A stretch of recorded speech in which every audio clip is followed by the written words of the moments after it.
హరే కృష్ణ పరమ జయదే శ్రీకృష్ణ సంకీర్తనం జై செல்ல குருதேவ். ஸ்ரீமத் பாகவதம் 9வது ஸ்கந்தம் ராமாயணம் பார்த்துக்கிட்டு இருக்கிறோம். சரிதம் தொடர்ச்சி. சித்திரகூடத்துல தங்கி இருக்கிறாங்க ராமபிரான்.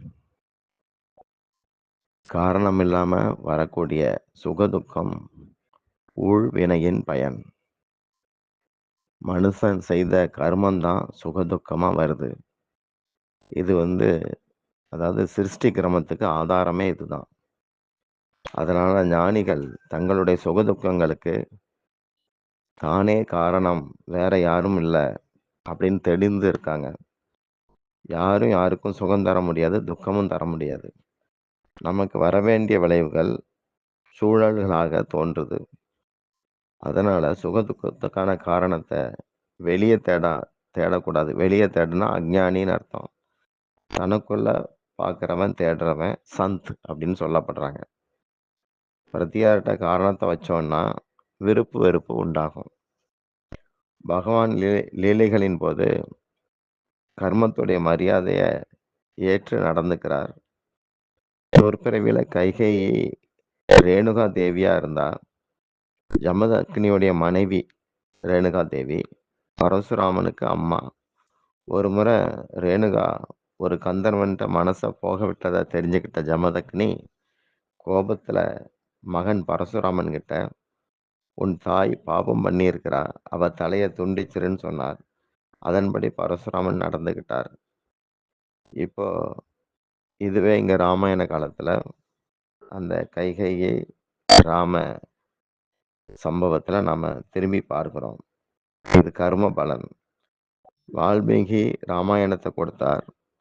அவர் ராமன் சொல்லி ஜபிக்கல, மரான்னு உச்சரித்தார். 3 மரா சப்தத்துக்குள்ள 2 ராம சப்தம் அடைஞ்சிருக்கு. யாகத்துல தவறு நடந்தா மன்னிப்பு கிடையாது. பக்தியில பகவான் மன்னிக்கிறார். ஒரு வேடன் ராமநாம மகிமையால உலகுக்கு தர்மத்தை போதிக்கிற ராமாயணத்தை தந்தார். அதன் பிறகு அவருக்கு வால்மீகின் பெயராகுது. பிரான் முன்னாடி நடந்து போறார், நடுவுல சீதா, பின்னாடி லக்ஷ்மணன், இப்படி நடந்து போறாங்க. இது பார்க்கறதுக்கு அ உ ம இப்படி தெரியுது. ஆனா இறைவன், அவருடைய ஆற்றல், மங்கிறது மமதை கொண்ட ஜீவன். மொத்தத்துல ஓங்காரம் நடந்து போகுது. இது மந்தாகினி நதிக்கரையில இருக்குது. அங்க அவங்க தங்குறாங்க. அங்க நிசாதர்கள், கோல்பீல் இப்படிங்கிற ஆதிவாசி மக்கள் எல்லாம் ராமனை தரிசிக்கிறாங்க. அவங்க மனம் திருந்தி பக்தர்கள் ஆகுறாங்க. உணர்வின் மாற்றம் தான் கிருஷ்ண பக்தி. ராமனை பார்த்த பிறகு அவங்களுக்கு குடிக்கிற பழக்கம் போயிடுச்சு, திருட பழக்கமெல்லாம் போயிடுச்சு. அது அவங்களுக்கு பிடிக்காத மாதிரி ஆயிட்டு. ராம தரிசனத்தால பாபம் போயிடுச்சு, மனசும் தெரிந்திருச்சு. உலகத்துல இருக்கிறதுனால மனசு கெடாது. மனசுல உலகத்தை சிந்திச்சபடி இருந்தா மனம் கெடும். உலக சிந்தனை தான் பாவம் பண்ண வைக்கிறது. பகவத் தியானம் எந்த பாவத்தையும் பண்ண விடாது. மனம் தனியா சும்மா இருக்கிறதே கிடையாது. எதையாவது சிந்திச்சபடி இருக்கிறது மனதின் சுபாவம். அதனாலதான் வாயினால் பாடி மனத்தினால் சிந்திக்க அப்படிங்கிறாங்க. கண்ணன் லீலைகளை சிந்திக்கணும். எதையாவது சிந்தித்தபடி இருக்கிறது மனதுக்கு சுபாவம். அது தனியா இருந்தா குரங்கு மாதிரி ஆட்டம் போடும். கிட்டத்தட்ட அது ஒரு பூதம். அதனால பகவான் லீலைகளை சிந்திக்க மனதுக்கு தரமாக இருக்கு. உள்ளத்தை எப்பவும் பகவானுடைய சரணங்கள்லே வச்சிருக்கணும். அதுக்கு முயற்சிக்கணும். பகவானுடைய இயற்கை அத்தனை பேருக்கும் மனதை ஒன்று போல தான், சமமாக தான் கொடுத்துருக்கு. மனம் சமம், ஆனால் தந்திருக்கிற பணம் சமமாக இல்லை. கர்மாவுக்கு தக்க பணத்தில் ஏற்றத்தாழ்வு அமையுது. மனம்ங்கிறது ஒரு விளக்கு, தீபம். தீப ஒளியில் மனுஷன் ராமாயணம் படிக்கலாம், கீதை படிக்கலாம். அதனால சுகம் உண்டாகும். சிலர் தீப ஒளியில் பாபம் செய்கிறாங்க. அதனால துக்கம் உண்டாகும். ராத்திரி கூட நம்ம பார்க்கலாம். அந்த தீப ஒளியில பல்லிகள்லாம் வீட்ல என்ன பண்ணும்? சின்ன சின்ன பூச்சிகள சாப்பிடுறதுல ஒரு திருப்தி அடையுது. மனசால நல்லதும் நடக்கும், தீயதும் நடக்கும். இது நீரும் சேரும் மாதிரி. அவ்வப்போது என் மனசுல பாபம் நடக்கிறதா, புண்ணியம் நடக்குதான்னு பார்த்துக்கிட்டே இருக்கணும். சோதிச்சு பார்க்கணும். சரீரத்தால பாவம் பண்ணும்போது பல பேர் பார்ப்பாங்க. தடுக்க வாய்ப்பு இருக்கு. மனசால பண்ணும்போது யாரும் பார்க்க முடியாது. அதனால தடுக்கிறதுக்கும் ஆள் இல்ல. ஆனா செய்றவனுக்கு தெரியும். என் மனம் பாவம் பண்ணுது அப்படின்னு தெரியும். அதனால சொந்த மனத அவங்கவங்க முயற்சி பண்ணி தான் சரி பண்ண முடியும். உள்ளம் உலகத்த சங்கல்பிக்கும்போது அது மனசு அப்படின்னு சொல்லப்படுது. அங்க எல்லா எண்ணங்களும் கொட்டி கிடக்குது.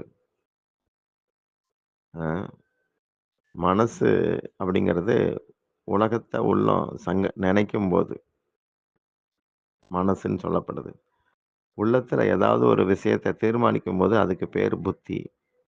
உள்ளத்துல நான் தான் செய்தேங்கிற நெனப்பு வருதே, அந்த பாவனைக்கு அகங்காரம்ன்னு பேரு. உள்ளம் நல்லதுகள சிந்திச்சா, இறைவன சிந்திச்சா அதுக்கு சித்தம் அப்படின்னு பேரு. கோயிலுக்கு போனா தரிசனம் முடிச்ச பிறகு கொஞ்ச நேரம் கோயில் முற்றத்துல உட்காருவாங்க. அது ரிலாக்ஸ் கிடையாது. ஓய்வுக்காக கிடையாது. தரிசித்தத கொஞ்சம் தியானிச்சு பார்ப்போம் அப்படிங்கிறதுக்காக.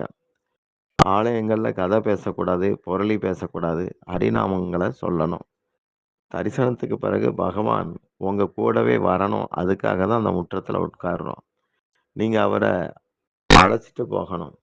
பகவான் ஆலயத்துல மட்டும் இருந்தா மக்களுக்குள்ள அமைதி வராது. அவர் இதயத்திலயும் அழைச்சு வரப்படணும். கூட்டிட்டு வரணும். அப்பதான் சித்தம் நல்லா இருக்கும் அப்படிங்கிறது கருத்து. ராமபிரான் சித்திரக்கூடம் வர்றார். அங்க சாதுக்கள் கூட்டம் கூட்டமா இருக்காங்க.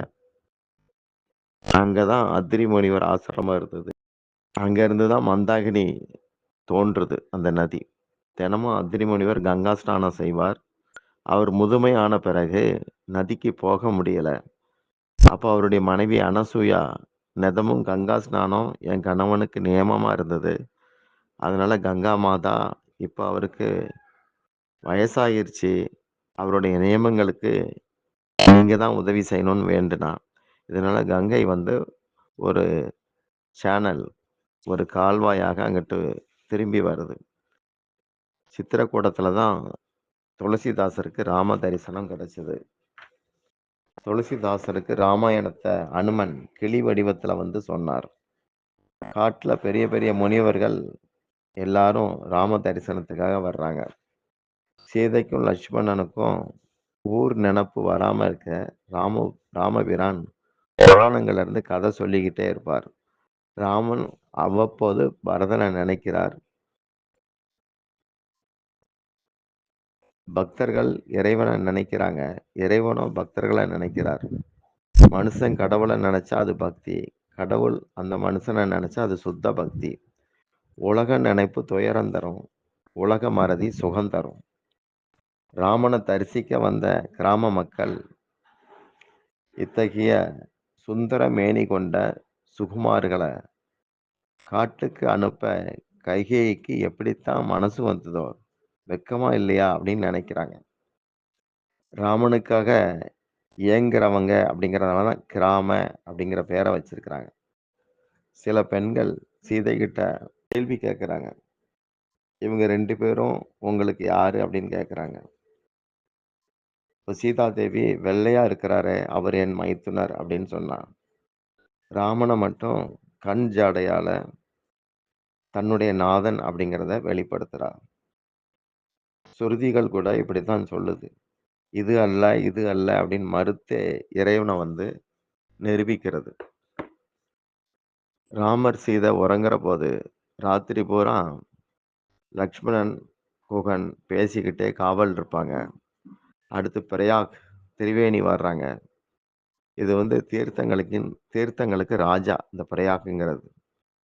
அ அங்க ராமபிரான் பரத்வாஜ ஆசிரமத்துல தங்குறார். பரத்வாஜர் மாபெரும் மௌனி. ரொம்ப அமைதியா இருப்பார். அதிகம் பேசவே மாட்டார். மௌனிங்கிற சப்தம் தான் முனி அப்படின்னு ஆச்சுது. சாதனைகளின் பலன் பகவத் தரிசனம் அப்படின்னு சொல்லி பரத்வாஜர் புரிஞ்சுக்கிட்டார். அடுத்து அங்கேருந்து வால்மீகி ஆசிரமம் போகிறாங்க. வால்மீகி தான் ஆதி கவி. முதல்ல கவிதை பாடியவர்.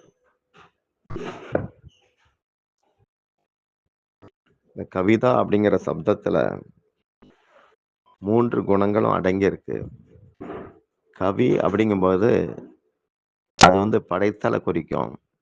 படைக்கிறவரை குறிக்கிறதுனால அது ரஜோகுணம். விதா அப்படிங்கிறது விதை வந்து உறக்க நிலையில அதுல தாவரம் உயிர் வந்து மறைஞ்சிருக்கு விதைக்குள்ள. அந்த உறக்க நிலையை வந்து தமோகுணத்தை குறிக்குது. கதா அப்படிங்கும்போது ஹரிகதா அது வந்து சத்வ குணத்தை குறிக்குது. இப்போ ராமன் கிட்ட வால்மீகி சொல்றார், நான் வந்து ஒரு சாதாரண மலைவாழ் ஜாதி பிரஜை. குடும்ப நிர்வாகத்துக்காக மலைவாழ் மக்கள் பாபங்கள் செய்வாங்க. அது மாதிரி நானும் இருந்தேன். நாரத முனிவருடைய சத்சங்கத்தால மனசு திருந்தினேன். நாரதரை எதிர்பாராம எதிரில பார்த்தேன். அவர் கழுத்துல ஒரு ரத்தின மாலை போட்டிருந்தார். அந்த மாலையை பிடுங்கி என் மனைவிக்கு தரணும்னு ஆசை. அதற்காக அவரை அணுகுனேன். அவர் எனக்கு ரத்தினத்தோட உயர்ந்த செல்வத்தை கொடுத்தார். அந்த ரத்தின மாலையும் கொடுத்தார். அத நான் மனைவி கிட்ட ஒப்படைச்சிட்டேன். அதனால என்ன ரத்னகார் அப்படின்னு சில பேர் சொல்லுவாங்க. கெட்ட எண்ணத்தோட தான் அவரை அணுகுனேன். அவரோ ஒரு திவ்யமான தரிசனத்தை எனக்கு கொடுத்தார். என்னை திருத்திட்டார். எனக்கு ஹரிநாமங்களை உபதேசிச்சார். என்னுடைய பாபம் காரணமாக அந்த நாமங்களை சொல்ல முடியல. அதனால நான் நானாக உச்சரிக்கிற மராங்கிற சப்தத்தை திரும்ப திரும்ப சொல்ல வைத்தார். அதுல ராமநாமம் மறைஞ்சிருந்தது. அந்த நாமம் எனக்குள்ள குரு அனுக்கிரகத்தால வேலை செய்தது. இப்படி சொல்றார்.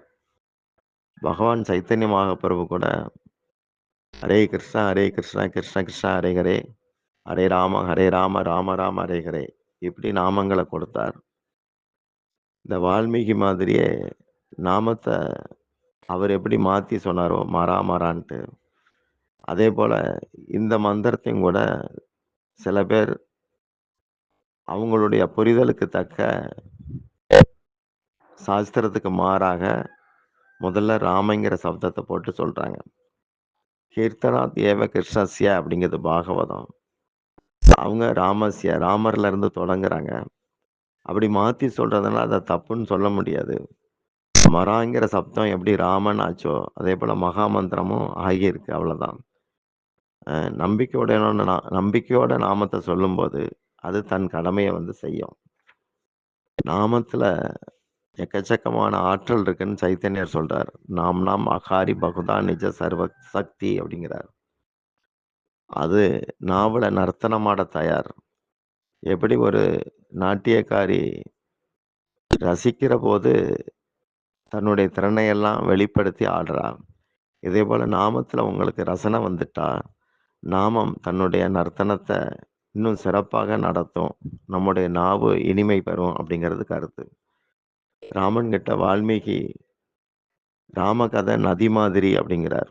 ஆனா அதை கேட்கிறதோ கடலுக்கு ஈடானது அப்படிங்கிறார். அந்த சமயம் வால்மீகி சொல்றார். பக்த லட்சணங்களாக 14 விஷயங்களை சொல்றார். காமம், குரோதம், லோபம், மதம், மானம், விருப்பு, வெறுப்பு, கபடம், தம்பம், மாயை இதுகெல்லாம் யாருக்கு இதயத்துல இல்லையோ அங்க இறைவனுடைய வசிப்பை அந்த ஜீவன் உணர முடியும் அப்படிங்கிறார். எல்லாருக்கும் அன்பனாக, நன்மை செய்பவனாக, இகழ்ச்சிய சுகமாகவும், புகழ்ச்சிய நிந்தையாகவும் கருதுபவனாக, சத்தியத்தை ஆலோசித்து பேசுபவனாக, தூங்கும் போதும் விழித்திருக்கும் போதும் பகவானை சரணடைந்து இருப்பவனாக, வாசுதேவனை தவிர வேற கதி இல்லை அப்படின்னு நினைக்கிறவனாக, மற்றவரின் செல்வத்தை காணும்போது மகிழ்பவனாக, மற்றவருடைய துயரத்தை பார்க்கும்போது கஷ்டத்தை பார்க்கும்போது வருந்துபவனாக, தன்னுடைய சுவாமி, தன்னுடைய குரு, தன்னுடைய நண்பன், தனக்கு தாய் தந்தை என எல்லாமாக பகவானை ஏற்பவன். இத்தகைய பக்த லட்சணங்களை கொண்டு இருப்பவனின் மனமாளிகையில் பகவான் குடியிருப்பார். இப்படி வால்மீகி சொன்னார். ஸ்ரீமத் பாகவதம் மாதிரியே ராமாயணத்திலயும் சமாதி பாஷை நிறைஞ்சு இருக்குது. மந்திரி சுமந்திரர் தேரோட திரும்பினவர் ஊருக்கு வந்து சேரல. வழியிலேயே ராம விரகத்தால மயங்கி கிடந்தார். தேர் குதிரைகளும் வருத்தத்தோட சாப்பிடாம தண்ணீர் கூட குடிக்காம ராமன் போன திசையவே பார்த்து கண் கலங்கி நிக்கிறது. ராம பிரிவால விலங்குகள் கூட தவிச்சிருக்குன்னா தசரதன் கதி எப்படி ஆயிருக்கும் யோசிச்சு பார்க்கலாம். ஆஹ் நம்முடைய மனக்குதிரையும் கடவுளை பார்த்தபடி நின்னா நல்லது. அப்போ அங்க குகன் வந்து ஆறுதல் படுத்தி சுமந்திரரை அனுப்பி வைக்கிறான். அவர் அயோத்திக்கு வரும்போது முகத்தை மறைச்சி வந்தார். யாராவது ராமன் எங்கன்னு கேட்டா என்ன சொல்றது? கண் கலங்கி தான் வாரார். கைகை கிட்ட போனார். அங்க தசரதன் இல்ல. அப்ப எங்க ராஜான்னு கேட்கும்போது கௌசல்யா மாளிகை அப்படின்னு அவ சொன்னான். அப்ப அந்த இடத்துக்கு போறார். ராமன் பிரிவால 5 நாட்கள் ஆயிருச்சு தசரதனுக்கு. அவருடைய முகத்துல மரண நிழல் படர ஆரம்பிச்சுட்டு, எங்கே என் ராமன், எங்கே என் ராமன், என்ன அங்க கூட்டிட்டு போங்கன்னு புலம்பிட்டு இருக்கிறார். அப்ப சுமந்திரர் கண் கலங்கி, மகாராஜா, நீங்க எவ்வளவு பெரிய ஞானி, தைரியமா இருங்க. ராம செய்தி கொண்டு வந்திருக்கிறேன். உங்களுக்கு ராமன் தன்னுடைய வணக்கத்தை அனுப்பியிருக்கிறார். உங்களுடைய ஆசீர்வாதத்தால வனத்துல நாங்க சௌக்கியமா இருக்கிறோம் அப்படின்னு சொன்னார். அவங்கள வனத்துல விட்டுட்டு நான் உயிரோட திரும்பி வந்திருக்கிறேன் அப்படின்னு சொல்லி கண் கலங்குறார் சுமந்திரர். சீதையும் கணவரின்றி நான் உயிரோட இருக்க முடியாதுன்னு சொல்லி என்னுடைய மாமனாருக்கு என்னுடைய வணக்கங்களை சொல்லுங்கன்னு கூறுனா அப்படிங்கிறார். இப்போ வனத்துல நிசாதர்கள் நல்ல உதவியா இருக்கிறாங்க ராமபிரானுக்குன்னு சொன்னார். நிசாத அப்படிங்கிறது வேடர்கள் கூட்டம். ஹரே கிருஷ்ணா. மீதி நாளைக்கு பார்க்கலாம்.